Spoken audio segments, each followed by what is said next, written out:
5 ऐसे टूल्स जिन्हें आप इस्तेमाल करेंगे तो ना केवल आपकी हेल्थ बल्कि वेल्थ और लाइफ के अंदर भी बहुत चीजें बदल सकती हैं। 11 दिन 21 दिन अगर रेगुलरली करते हैं, हर कमरे की हैवीनेस पूरे घर की हैवीनेस शांत होनी शुरू हो जाएगी। घर के अंदर वायु की दिशा और वायु की दशा बहुत जरूरी होती है।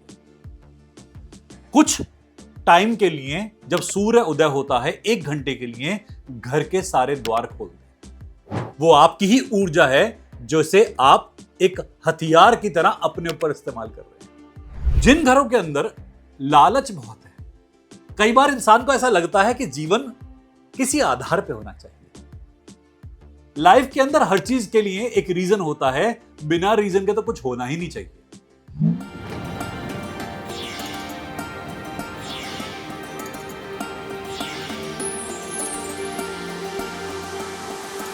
पांच ऐसे पावरफुल मेथड जिससे आप अपने ऑरा की गंदगी, ऑरा का कचरा हटाकर लाइफ को बेटर कर सकते हैं।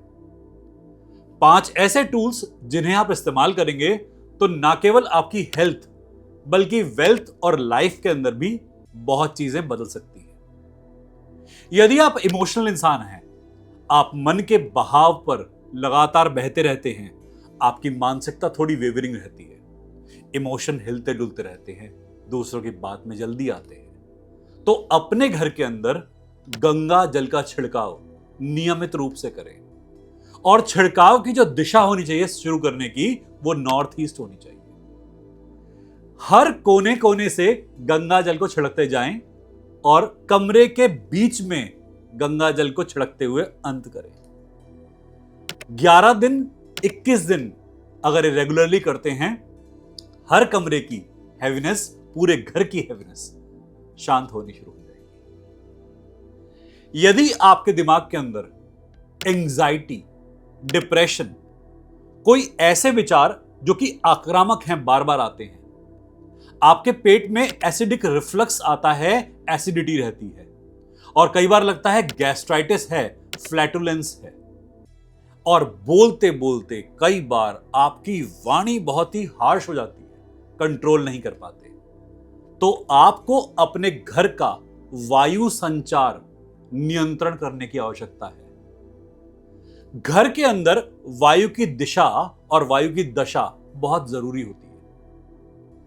कुछ टाइम के लिए जब सूर्य उदय होता है 1 घंटे के लिए घर के सारे द्वार खोल दें। घर के अंदर ऊर्जा को बहने दें। जब सूर्य उदय को 1.5 घंटा 2 घंटे हो जाएं, तो यदि द्वार बंद नहीं करने तो पर्दे लगा दें। घर के अंदर जो बैलेंस आउट हो रहा है, मन में जो बैलेंस आउट हो रहा है, बैलेंस वापस आना शुरू होगा। यह रेमेडी ऐसी है कि आप में से कोई भी कभी भी कर सकता है। किसी भी देश काल पात्र में रहते हो, कहीं भी रहते हो, यह रेमेडी करना बहुत सरल है। जब हम अपने घर का जल संतुलित करते हैं तो मन के विचार शांत होते हैं। कई बार नल में से टपकता हुआ पानी यदि रिस रहा हो, लगातार रिसाव हो रहा हो, कहीं पर सीलन का, सीपेज का, तो आपके मन के अंदर के विचार कभी स्थिर नहीं हो पाते। लगातार घर के अंदर जल की रेमेडी करने से घर के लोगों का मनोभाव एक स्थिर होता है, एक साइक्लिक चेंज आता है। बहुत दिनों तक ऐसा होगा, सड़ रही हैं चीजें, सोच सड़ रही है। जैसे आप वाटर की रेमेडी करते हैं, चीजें मूवमेंट में आती हैं, जीवन का संचार बदलता है। जब आप वायु तत्व की रेमेडी करते हैं, आपके अंदर के क्रोध को दिशा मिलती है, आपकी ऊर्जा को दिशा मिलती है, निर्देश मिलता है। आपके एग्रेशन का लेवल जो है वो जैसा मर्जी है, उसे अब आप सही तरीके से इस्तेमाल कर पाएंगे। एंजाइटी का मतलब यह होता है कि ऊर्जा तो है बट दिशाहीन हो रही है। एंजाइटी कोई बीमारी नहीं है, वो आपकी ही ऊर्जा है जो से आप एक हथियार की तरह अपने ऊपर इस्तेमाल कर रहे हैं। वो एक औजार है जिसे आप कुछ बनाने के लिए भी इस्तेमाल कर सकते हैं। जब घर के अंदर वायु का प्रवाह हम सही से मेंटेन करते हैं तो उस घर के अंदर आपस में झगड़े होने बंद हो जाते हैं। घर के अंदर जो विचारों के अंदर गर्मी होती है, छोटे बच्चे अपने बड़ों को बदतमीजी से जवाब देते हैं, बड़े आपस में बहुत गंदा दृश्य प्रस्तुत करते हैं, झगड़े करके, ये सब शांत होते हैं। जिन घरों के अंदर लालच बहुत है, कई बार इंसान को ऐसा लगता है कि जीवन किसी आधार पे होना चाहिए। लाइफ के अंदर हर चीज के लिए एक रीजन होता है, बिना रीजन के तो कुछ होना ही नहीं चाहिए। हमसे कई बार लोग कहते हैं कि मेडिटेशन करते वक्त ऐसा होता है कि सर आप लॉजिक नहीं देते तो मेडिटेशन करने का मन नहीं करता। हर बात का रीजन चाहिए, हर बात का लॉजिक चाहिए। जिंदगी को एक बैलेंस शीट की तरह यदि आप जमा घटा के देखते हैं और आपके अंदर जब वो बैलेंस शीट डिसबैलेंस होती है तो काफी रिमोर्स और रिग्रेट आता है कि दूसरे की थाली में मेरी थाली से माल फालतू कैसे। तब आपको अपने शरीर पर क्रिस्टल का धारण करना चाहिए, अपनी नजर उतारनी चाहिए नमक से। अपने लेफ्ट हैंड के अंदर नमक जो होता है, नॉर्मल नमक, टेबल सॉल्ट जिसे हम कहते हैं, उसे रखकर 11 बार अगर अपने ऑरा पर से उतार कर आप फ्लश कर दें तो आपके अंदर का जो एक लालच का फैक्टर है, प्राप्ति, ज्यादा प्राप्ति, ये भी बैलेंस होती है। हालांकि नमक का जो ये हम नजर उतारने का मेथड बता रहे हैं, ये सभी पे काम करता है। इससे बुखार भी शांत होता है, इससे हमने नेगेटिव एनर्जी को भी रिलैक्स करा है, इससे हमने पूरे घर की, दुकान की ऊर्जा भी क्लीन करी है। पर ये आपके अंदर के लालच को, इम्बैलेंस को भी शांत करता है। कई बार क्या होता है, जिंदगी का मोटिवेशन ही हमारे लालच से आता है। जब हम लालच में नहीं होते तो हम किसी काम को करने के लिए मोटिवेटेड फील नहीं करते। ऐसे में क्रिस्टल को धारण करना, जमीन पे बैठकर ध्यान करना, पूर्व दिशा की ओर मुंह करके ध्यान करना, नॉर्थ ईस्ट की तरफ ध्यान करना और महादेव का ध्यान करना, नॉर्थ ईस्ट की तरफ ध्यान केंद्रित करके काफी लाभप्रद होता है। जब आप अपने घर में मिट्टी लेके आते हैं, किसी अच्छे स्थल की राख लेके आते हैं, किसी हवन कुंड की, यह भी घर के अंदर ऊर्जा भरने का एक तरीका होता है। कई बार हमारे पास में कई लोग आए कि हमने किसी बाबा की समाधि के पास से मिट्टी उठाई और घर में चारों तरफ छिड़काव कर दिया, उसके बाद से घर में काफी वृद्धि हुई। घर की मिट्टी में हैवीनेस थी, घर के अर्थ एलिमेंट में हैवीनेस थी। जब घर की मिट्टी में दिक्कत होती है तो मिट्टी का छिड़काव करने से उस घर के अंदर कनेक्टिविटी अच्छी बनती है, जोड़ना अच्छा होता है और मिट्टी के अंदर ही अच्छी वनस्पति हो सकती है, अच्छे फूल खिल सकते हैं। हमारे पास एक क्वेश्चन कई बार आता है कि बच्चे घर के अच्छी डायरेक्शन में नहीं जा रहे, बच्चे घर के ग्रोथ नहीं ले पा रहे, क्रोध बहुत आ रहा है, बड़ों की बातें नहीं सुनते, करियर में आगे नहीं जाते। घर की मिट्टी को बदलाव की आवश्यकता है। घर में गमले लगाने से, घर में फूल लगाने से, एक टेरेस गार्डन बनाने से भी इसके अंदर बहुत अच्छी रेमेडी हो सकती है। और यदि आप ऐसे टेरेस गार्डन में अपने नंगे पैरों से वॉक करते हैं, घास पर नंगे पैरों से चलते हैं, और भी अच्छी रेमेडी होती है। इनके पौधों के साथ बैठकर ध्यान करें, इनके ऊपर हाथ फेरें, इन्हें प्यार करें।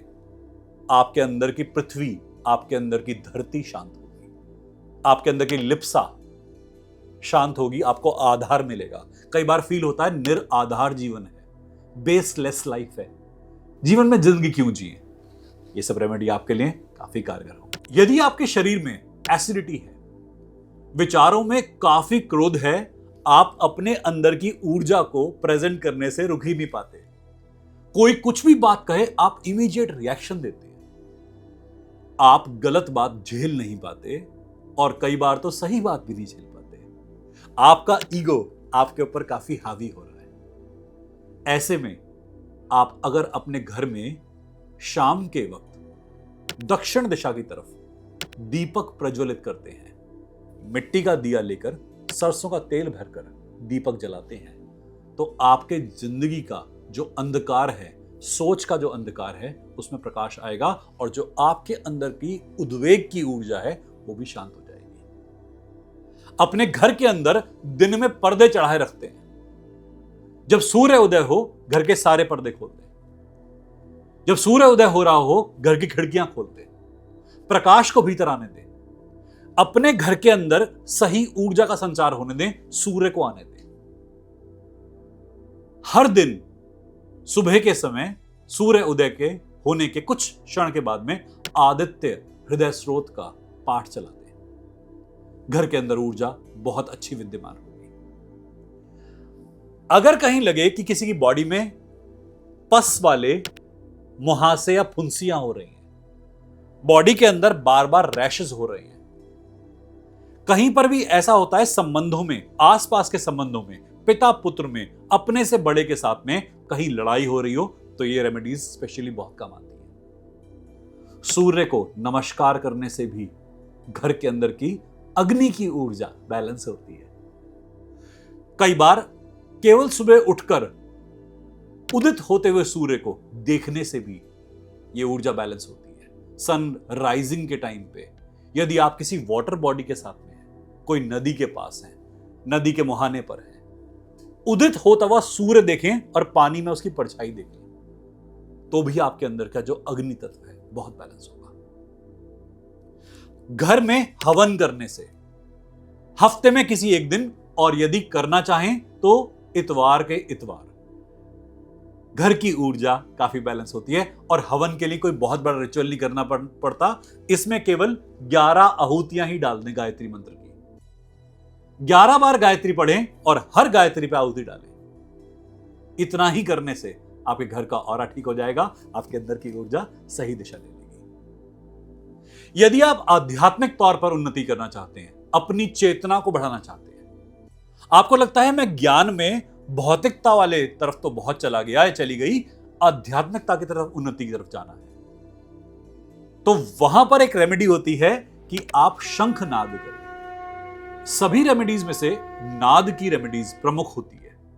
यदि हमने जितनी भी रेमेडीज बताई, आपको कोई भी रेमेडी करने का मन ना करे, आप किसी देश में रहते हैं, किसी काल में, किसी भी पात्र के साथ रहते हैं, एक रेमेडी ऐसी है जिसे आप कर अपने सारे घर का ऑरा क्लीन कर सकते हैं, अपने मन के अंदर, अपने कर्म और वचन के अंदर भी मजबूती ला सकते हैं। वो रेमेडी है शंखनाद।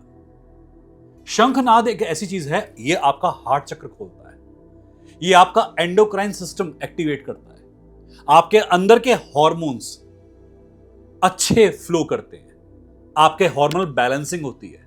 कई बार क्वेश्चन पूछते हैं कि क्या लेडीज भी शंखनाद कर सकती हैं? कर सकती हैं। पीरियडिक टाइम पे बस ध्यान रखिए कि पीरियड्स के टाइम पे इसे अवॉइड करें, प्रेगनेंसी के टाइम पे इसे अवॉइड करें, बाकी हर टाइम पर शंखनाद किया जा सकता है। इसे करने के 2 समय होते हैं, एक तो सूर्य उदय, एक सूर्य अस्त। ब्रह्मांड की जब ऊर्जाएं खिल रही होती हैं या समिट रही होती हैं, तो शंखनाद का महत्व ज्यादा है। वैसे तो शंख जब बजा ले तब अच्छा है। हम अपने कई बार क्लाइंट्स के साथ में शंखनाद करते हैं उनके सामने, ताकि उनका ऑरा क्लेंजिंग हो। इससे ज्यादा स्ट्रॉन्ग रेमेडी हमें अपने पूरे ज्ञान चक्र में, ज्ञान काल में नहीं मिली। ओम का नाद, ओम का उच्चारण काफी कारगर रहता है। ओम की रेमेडीज से हमने कई बीमारियां ठीक करके देखी। कैंसर के पेशेंट्स को हमने केवल ओम की 3 माला करने को दी डेली की, और कुछ ही समय के अंदर अच्छी डाइट के साथ में, अच्छे लाइफस्टाइल के साथ में, केवल ओम नाद करने से कैंसर श्रिंक होना शुरू हो गया। उम्मीद करते हैं हमने जो रेमेडी आपके साथ शेयर करी हैं, ये आपको किसी लाभ तक पहुंचाएंगी। आपके जो भी प्रश्न हो, आप हमें चैट बॉक्स में भेज सकते हैं, हमें अपने मेल आईडी पे सेंड कर सकते हैं। हमारे पास में हमारे नंबर स्क्रीन के नीचे आपको शो कर दी जाएंगे। हमारा मेल आईडी भी स्क्रीन के नीचे आपको मिल जाएगा। हमारे एडमिन से भी आप कॉन्टेक्ट कर सकते हैं।